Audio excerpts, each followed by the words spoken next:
Assalamualaikum warahmatullahi wabarakatuh.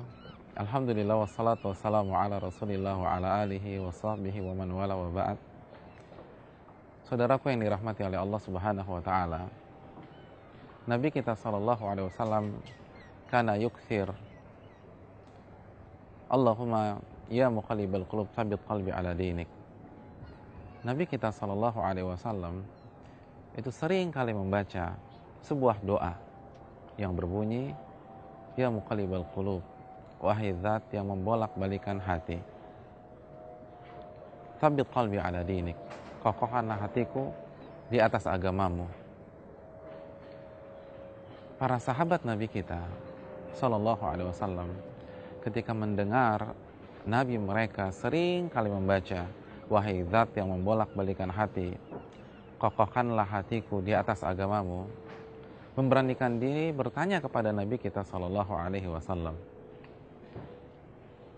Mereka mengatakan, ya Rasulullah, wahai Rasulullah, amanna bika wa bima ji'ta bih, hal takhafu alaina.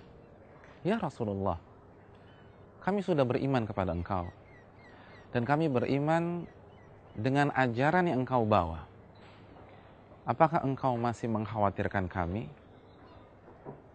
Jadi kita sudah beriman, kita sudah sholat, kita sudah berpuasa, kita zakat, kita bertauhid, kita benar-benar membumikan makna la ilaha illallah dalam kehidupan kita. Apakah masih ada yang kau khawatirkan atas kami? Apa kata Nabi kita sallallahu alaihi wasallam? Naam, iya, jelas. Masih ada yang aku khawatirkan atas kalian. Lalu Nabi mengatakan alasannya, inna quluba bani Adam baina isbi'aini min asabi'ir rahman yuqallibu kaifa yasha. Sesungguhnya hati-hati manusia itu berada di antara dua jemari Allah. Allah bolak-balikan sesuai dengan apa yang Allah kehendaki. Hadis ini diriwayatkan Imam Tirmidzi, Imam Ibnu Majah dengan sanad yang sahih. Saudaraku yang dirahmati oleh Allah subhanahu wa ta'ala, hadis ini memberikan pelajaran bagi kita. Tidak ada yang boleh merasa aman apapun yang telah ia kerjakan. Ketika kita sudah mengerjakan salat 5 waktu, ketika kita sudah berpuasa Ramadan dan dilanjutkan dengan puasa-puasa sunnah, ketika kita sudah membayar zakat dan tidak lupa berinfak, ketika kita sudah mengenakan penampilan atau pakaian yang sesuai dengan sunnah Nabi SAW, baik kita seorang laki-laki atau kita seorang wanita, kita sudah tutup aurat kita sudah berhijab, atau kita sudah merasa berbakti kepada orang tua, melakukan silaturahim, kita sudah datang ke pengajian, tetap tidak boleh merasa diri aman dari kekufuran, aman dari kebid'ahan atau amalan yang tidak ada contohnya dari Nabi kita sallallahu alaihi wasallam, aman dari kemaksiatan, aman dari kenifakan atau kemunafikan. Tidak ada satupun dari kita yang boleh merasa diri aman dan memiliki daya imun dari virus-virus tersebut. Kenapa demikian?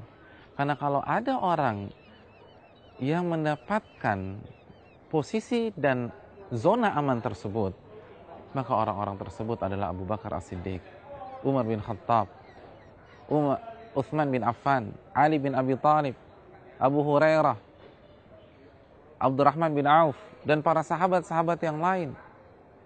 Sedangkan dalam hadis ini mereka bertanya langsung kepada Nabi SAW, kami sudah beriman kepada engkau dan kami beriman kepada ajaranmu ya Rasulullah.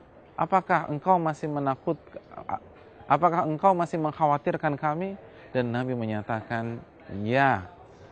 Nabi masih mengkhawatirkan para sahabat.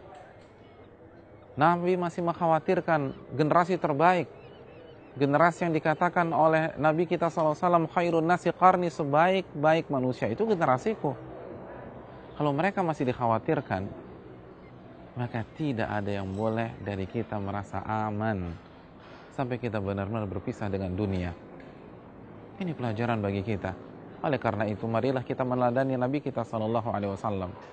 Perbanyaklah doa kepada Allah, ya muqallibal qulub tsabbit qalbi ala dinik. Wahai zat yang membolak-balikan hati, kokohkanlah hatiku di atas agamamu.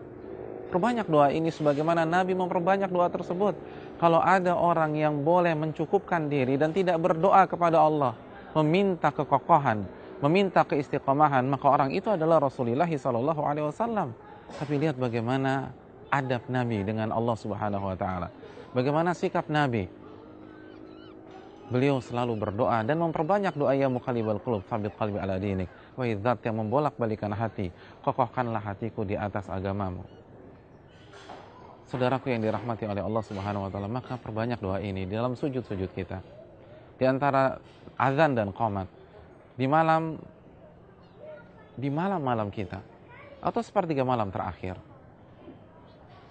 di akhir waktu, di hari Jumat sebelum terbenamnya matahari, perbanyaklah doa, ya muqallibal qulub tsabbit qalbi ala dinik. Wahai zat yang membolak-balikan hati, kokohkanlah hatiku di atas agamamu. Semoga Allah Subhanahu wa taala mengokohkan kita. Karena Allah berfirman dalam surat Ghafir ayat 60, "Ud'uni astajib lakum," minta kepadaku, aku akan kabulkan. Jika kita benar-benar mengemis, meminta, mengangkat tangan kita kepada Allah, meminta dikokohkan hati kita, maka Allah Subhanahu wa taala akan mengabulkannya sebagaimana janjinya dalam surat Ghafir ayat 60 di atas. Lalu yang terakhir, kerjakanlah amal soleh semaksimal mungkin. Terimalah nasihat dan amalkanlah ketika nasihat itu benar, nasihat yang berdasarkan Al-Quranul Karim dan hadis-hadis Nabi SAW yang sahih. Kerjakan amal ibadah semampu kita dan sekuat tenaga kita. Allah berfirman dalam surat An-Nisa ayat 66, walau annahum fa'alu ma yu'adzuna bihi lakana khairan lahum wa ashadda tathbita. Kalau saja mereka mengamalkan apa yang dinasihatkan kepada mereka, maka itu lebih baik untuk mereka dan akan lebih mengkokohkan hati mereka. Allah berfirman, kalau saja mereka mengamalkan, maka mengamalkan nasihat yang bersumber dari Al-Quran, bersumber dari hadis-hadis Nabi SAW yang sahih, yang valid dan dipahami dengan pemahaman yang benar, maka itu adalah kunci kekokohan hati kita. Sebagaimana tadi kita meneladani Rasulullah dengan terus membaca doa, ya muqallibal qulub tsabbit qalbi ala dinik. Semoga hal ini bermanfaat untuk saya yang berbicara dan saudara-saudaraku sekalian, dan semoga Allah Subhanahu wa taala mengokohkan hati kita dan memberikan kita husnul khatimah. Subhanakallahumma wa bihamdika, asyhadu an la ilaha illa anta, astaghfiruka wa atubu ilaik. Assalamualaikum warahmatullahi wabarakatuh.